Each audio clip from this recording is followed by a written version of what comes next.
मध्य प्रदेश में शुरू हुआ एक जमीनी विवाद अब यूपी ही नहीं बल्कि दिल्ली की सियासत तक पहुंच चुका है और इस प्रकरण ने एक नया सियासी भूचाल खड़ा कर दिया है। वजह सिर्फ मुख्यमंत्री मोहन यादव पर लगे आरोप नहीं है, बल्कि उससे भी बड़ी वजह समाजवादी पार्टी प्रमुख अखिलेश यादव का अचानक उनके बचाव में उतर आना। जिस बीजेपी पर अखिलेश यादव हर मुद्दे पर हमलावर रहते हैं, उसी पार्टी के मुख्यमंत्री के समर्थन में उनका बयान अब नई राजनीतिक बहस छेड़ चुका है। और ऐसा क्यों हुआ है, सब कुछ बताएंगे आपको इस वीडियो में। दरअसल मध्य प्रदेश कांग्रेस ने आरोप लगाया है कि मुख्यमंत्री मोहन यादव, उनके परिवार और उनसे जुड़ी कंपनियों ने उज्जैन और आसपास के इलाकों में बड़े पैमाने पर जमीन खरीदी है। कांग्रेस ने दावा किया है कि बाद में जिन इलाकों में मास्टर प्लान और इंफ्रास्ट्रक्चर परियोजनाएं आईं, उनका संबंध इन जमीनों से हो सकता है। पार्टी ने सार्वजनिक दस्तावेजों और मीडिया रिपोर्टों के आधार पर कई सवाल भी खड़े किए हैं, लेकिन इसी बीच समाजवादी पार्टी प्रमुख अखिलेश यादव ने पूरा नैरेटिव ही बदल दिया है और उन्होंने कहा कि ये जमीन विवाद नहीं बल्कि बीजेपी के अंदर चल रही एक बड़ी साजिश है। बीजेपी अपने ही मुख्यमंत्रियों को हटाने की बड़ी तैयारी कर रही है। अखिलेश यादव ने कहा कि पहले मध्य प्रदेश, फिर राजस्थान और उसके बाद यूपी के मुख्यमंत्री को हटाने की रणनीति बनाई जा रही है। उन्होंने कहा कि अगर मोहन यादव पर आरोप है तो बीजेपी को पहले ये बताना चाहिए कि उन्हें पहले इसकी जानकारी क्यों नहीं हुई, और फिर यहीं से सियासत ने नया मोड़ ले लिया। क्योंकि सामान्य तौर पर विपक्ष बीजेपी के मुख्यमंत्री पर हमला करता है, लेकिन यहाँ अखिलेश यादव ने बीजेपी के मुख्यमंत्री का बचाव करते हुए बीजेपी पर ही हमला बोल दिया है।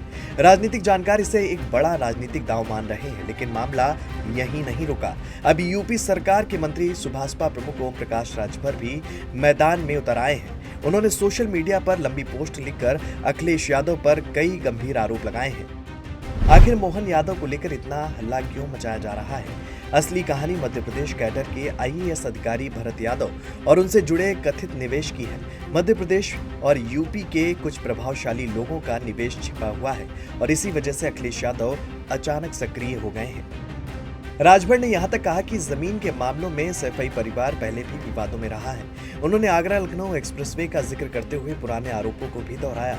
हालांकि इन आरोपों पर अभी तक कोई भी आधिकारिक पुष्टि नहीं हुई है। ना तो किसी जांच एजेंसी ने कोई निष्कर्ष निकाला है और ना ही इन दावों की स्वतंत्र पुष्टि हुई है। लेकिन राजनीतिक बयानबाजी ने पूरे मामले को और बड़ा बना दिया है। अब इसका सीधा असर यूपी से लेकर दिल्ली तक की राजनीति पर भी पड़ता दिखाई दे रहा है। जानकारों की माने तो 2027 विधानसभा चुनाव की तैयारियां शुरू हो चुकी हैं। बीजेपी अपनी सरकार के विकास मॉडल पर चुनाव लड़ना चाहती है, जबकि समाजवादी पार्टी बीजेपी के अंदर कथित गुटबाजी का नैरेटिव खड़ा करना चाहती है।